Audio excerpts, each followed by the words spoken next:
श्री राम ने वनवास के 14 वर्ष इन 17 जगहों पर गुजारे थे। भगवान श्री राम को 14 वर्ष का वनवास हुआ। इस वनवास काल में श्री राम ने कई ऋषि मुनियों से शिक्षा और विद्या ग्रहण किए।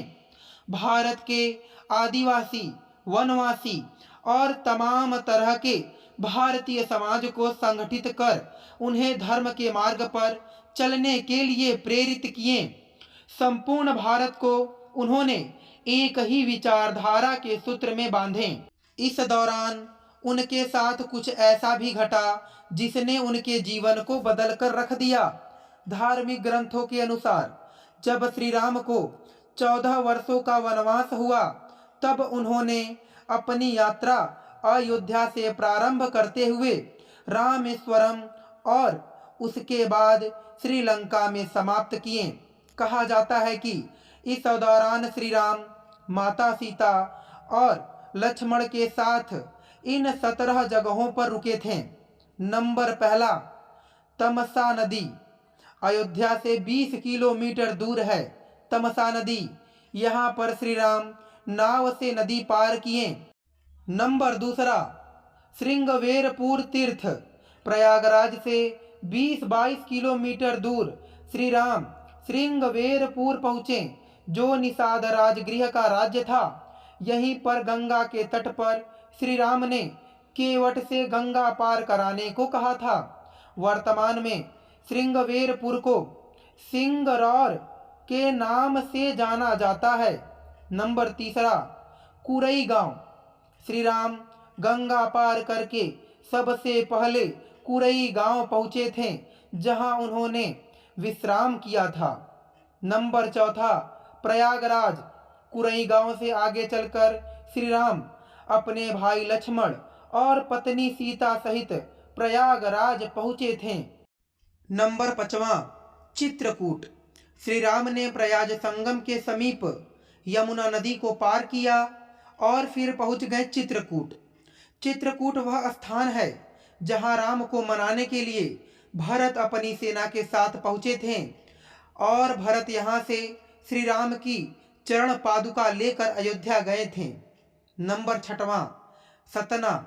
चित्रकूट के पास ही सतना स्थित अत्रि ऋषि का आश्रम था। हालांकि अनुसुईया पति महर्षि अत्रि चित्रकूट के तपोवन में रहा करते थे, लेकिन सतना में रामवन नामक स्थान पर भी श्री राम रुके थे, जहां ऋषि अत्रि का एक और आश्रम था। नंबर 7वां, दंडकारण्य। चित्रकूट से निकलकर श्री राम घने वन में पहुंच गए। असल में यही था उनका वनवास। इस वन को उस काल में दंडकारण्य कहा जाता था। मध्य प्रदेश, छत्तीसगढ़ और महाराष्ट्र के कुछ क्षेत्रों को मिलाकर दंडकारण्य था। दंडकारण्य में छत्तीसगढ़, उड़ीसा एवं आंध्र प्रदेश राज्यों के अधिकतर हिस्से शामिल थे। उड़ीसा के महानदी के पास से गोदावरी तक दंडकारण्य का क्षेत्र फैला हुआ था। इसी दंडकारण्य का हिस्सा है आंध्र प्रदेश का एक शहर भद्राचल। गोदावरी नदी के तट पर बसा यह शहर सीता रामचंद्र मंदिर के लिए प्रसिद्ध है। यह मंदिर भद्रगिरि पर्वत पर है। कहा जाता है कि श्री राम ने अपने वनवास के दौरान कुछ दिन इस भद्रगिरि पर्वत पर ही बिताए थे। ऐसा माना जाता है कि दंडकारण्य के आकाश में ही रावण और जटायु का युद्ध हुआ था और जटायु के कुछ अंग दंडकारण्य में गिरा हुआ था। ऐसा माना जाता है कि दुनिया भर में सिर्फ यहीं पर जटायु का एकमात्र मंदिर है। नंबर 8वां, पंचवटी, नासिक। दंडकारण्य में मुनियों के आश्रम में रहने के बाद श्री राम अगस्त्य मुनि के आश्रम गए। यह आश्रम नासिक के पंचवटी क्षेत्र में है, जो गोदावरी नदी के किनारे बसा है। यहीं पर लक्ष्मण ने शूर्पणखा की नाक काटी थी और राम लक्ष्मण ने खर व दूषण के साथ युद्ध किया था। गिद्धराज जटायु से श्री राम की मैत्री भी यहीं पर हुई थी।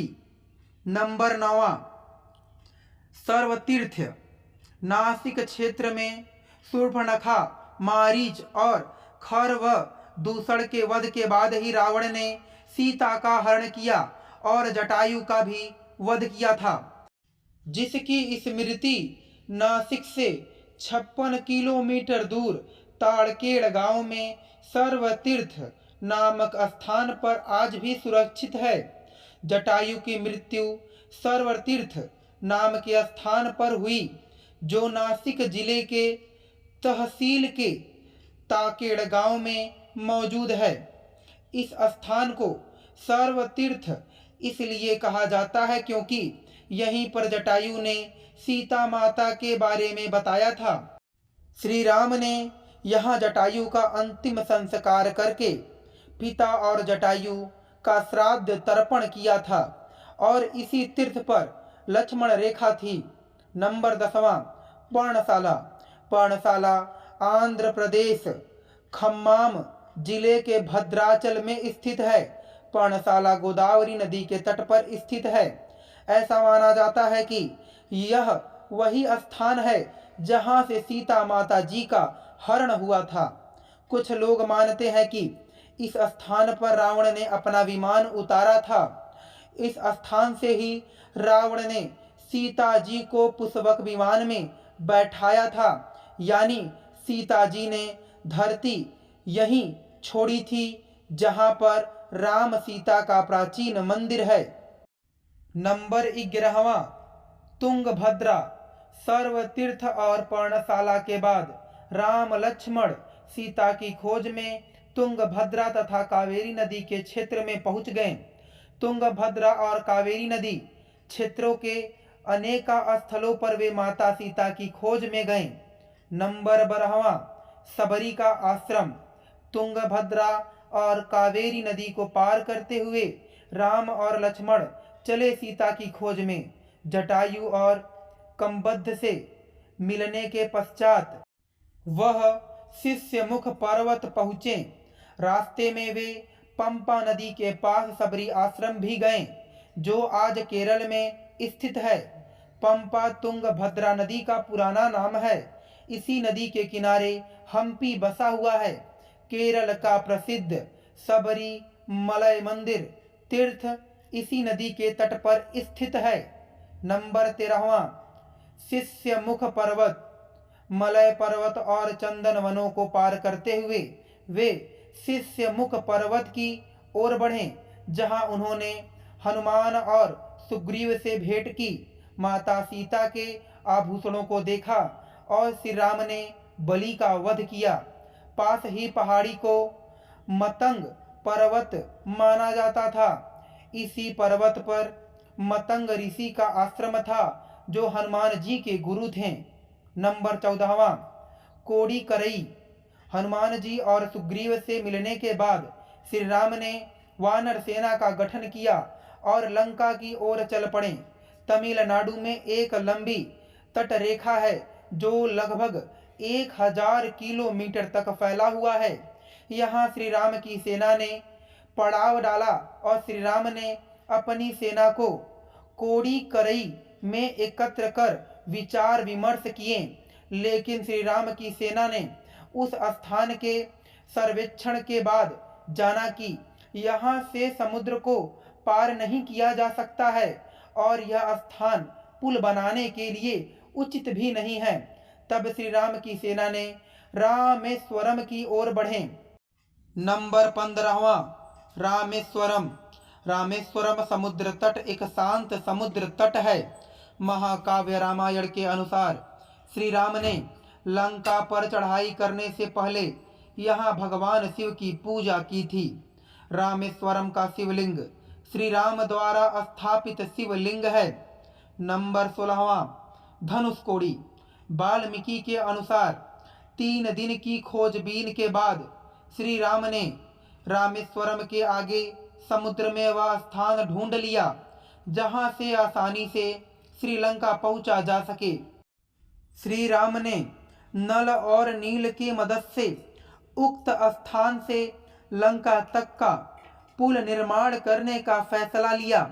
धनुषकोडी भारत के तमिलनाडु राज्य के पूर्वी तट पर रामेश्वरम द्वीप के दक्षिणी किनारे पर स्थित एक गांव है। इसका नाम धनुषकोडी इसलिए है क्योंकि यहाँ से श्रीलंका तक वानर सेना के माध्यम से नल और नील ने जो पुल बनाया था उसका आकार मार्ग धनुष के समान ही था। इन पूरे इलाके को मन्नार समुद्री क्षेत्र के अंतर्गत माना जाता है। धनुषकोडी ही भारत और श्रीलंका के बीच एकमात्र स्थलीय सीमा है जहां समुद्र की गहराई इतना है कि जिसमें कहीं भूमि नजर नहीं आती है। नंबर 17वां, नुआरा एलिया पर्वत श्रीलंका। ग्रंथों के अनुसार श्रीलंका के मध्य में रावण का महल था। नुआरा एलिया पहाड़ियों से लगभग 90 किलोमीटर भाद्रलेवा की तरफ मध्य लंका की ऊंची पहाड़ियों के बीचों बीच सुरंगों और गुफाओं के भंवर जाल मिलते हैं। श्रीलंका में नुआरा एलिया पहाड़ियों के आसपास स्थित रावण फाल, रावण गुफाएं, अशोक वाटिका खंडहर हो चुके हैं। विभीषण के महल आदि भी पुरातात्विक जांच से इनके रामायण काल में होने की पुष्टि होती है। वीडियो अच्छी लगी तो लाइक, शेयर और ऐसी ही वीडियो को देखने के लिए हमारे चैनल को सब्सक्राइब जरूर करें। धन्यवाद।